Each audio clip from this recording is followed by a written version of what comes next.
Hello, hi, welcome to Q&A Monday. Hey,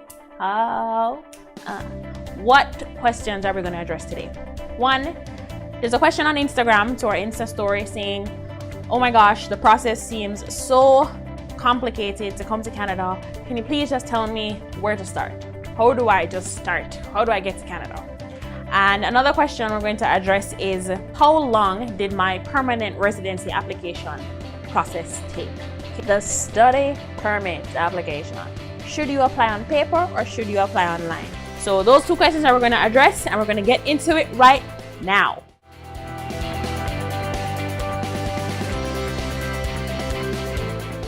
All right, so walk me through the process.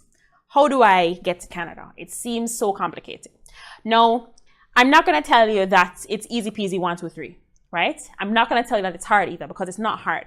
It's just a matter of getting all the documentation together, getting your ducks in a row, having enough money in order to fulfill or to follow through on the process, or to justify to the government here that you are capable of coming here and not living off of welfare, right? Where to start is going to depend on where you are at, right? What is your current status in life? Are you fresh out of school? Have you been working for 33 years? Have you been working for 5 years? Are you a minor? There are different things, right? And in terms of how each process is, I'm not going to go through how each process is, right? Because I think in the how to come to Canada, I go through how to obtain permanent residency through the express entry program. And that right now, I believe, is the most popular in terms of application process for becoming a permanent resident, right? And it's a point-based system, right? So you can go and check out the how to come to Canada video in terms of where to start with that process, right? And it's a point-based system, right? So if you are now like fresh out of school, then I don't know if you'll have enough points to be able to come to Canada, right? But you can check, right? And check out that video. There's links at the end of that video that help you to identify where you're at, right? But if you've been working for a little bit, that video will also help. Am I really answering the question, or am I just referring you to another video? Yes. Yes to both. I am answering the question in the sense that everybody's situation is going to be different. There is no one answer to how do I come to Canada, because everybody's situation is different, right? But you basically need to have enough points or marry a Canadian in order to get either sponsorship or to get the province to sponsor you or to sponsor yourself. Right? You can, if you have an employer that is willing to vouch for you, to say that, you know what, there's nobody in Canada that can do this job except for this one Jamaican, then please allow us to bring this Jamaican here, and they'll justify to the government that they have the capacity to do so and that they've tried everything in their power to find a Canadian, right? But I think that the simplest way and the least complicated way is express entry. No, it's not cheap. Alongside express entry is something that is similar to express entry, which is like the Atlantic Immigration Pilot Program and the Provincial Nominee Program, right? Provincial Nominee points lend into express entry. So I'm using terms that you guys don't know. I'm sorry. So maybe I'm going to refer you to this video. Check it out, right? It will help to identify where to start or how to identify where you're at. The processes are not complicated. It's really just gathering documentation on yourself and having enough money, right? So don't fret. Take heart in the fact that the process is, you can get help if you can afford help. Pay for professional help, and you won't have to do much. Did I answer your question? I don't know. The second question was, well, how long did my permanent residency application take? What was a processing time like for that? So I applied for permanent residency in October of 1 year, and I got approval or got request for my passport in March of the following year. So October, November, December, January, February, March, right? So it's a 5-month process, and I was a landed immigrant by April.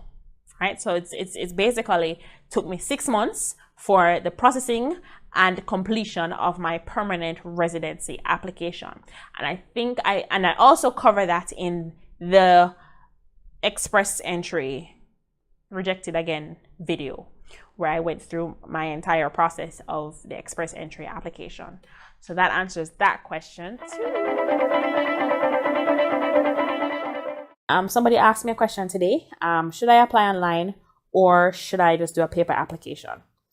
I am a full-fledged millennial. And because I am all about this online stuff.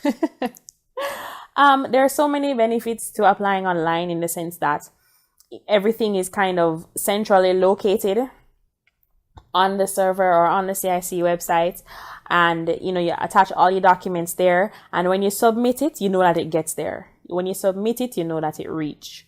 When you submit it, you know that there's no chance that paper get wet. And I'm not trying to put like negative chakra on your application or anything like that. If you submit it by paper, that's fine.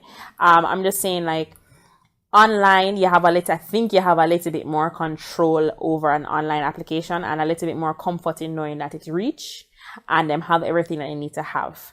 A paper application, no, it takes a little longer to get there. When I applied for citizenship, you can only do that on paper. You can't do an online application for citizenship. And I sent it in August, and them never opened the envelope until November. It takes them a while to get to it. Now, every country is going to be different. It depends on the office that you're sending to, I believe. So I'm not going to say it's going to be the same in your country, or if it's a student visa versus a citizenship application. I'm not going to say it's all the same.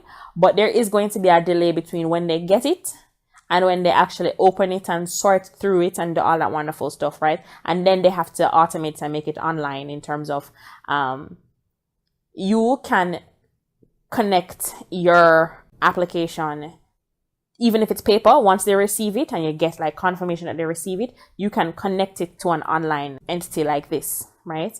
And then you can track it. Now, sending them a paper application means that they have to upload the information, they have to type it out, there's room for error. I'm just all about online stuff, just saying.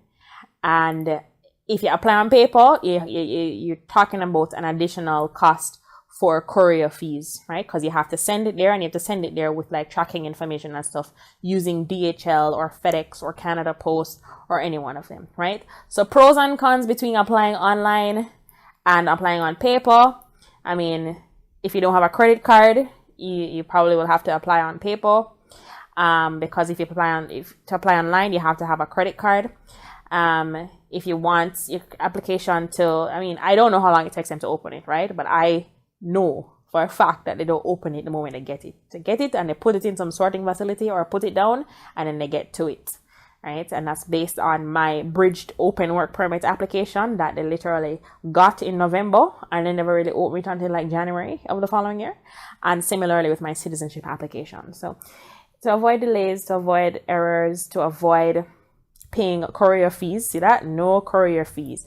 Save time and get case updates online. Hey, so they're like pro online. Clearly they're giving you like all the pros. Avoid processing delays.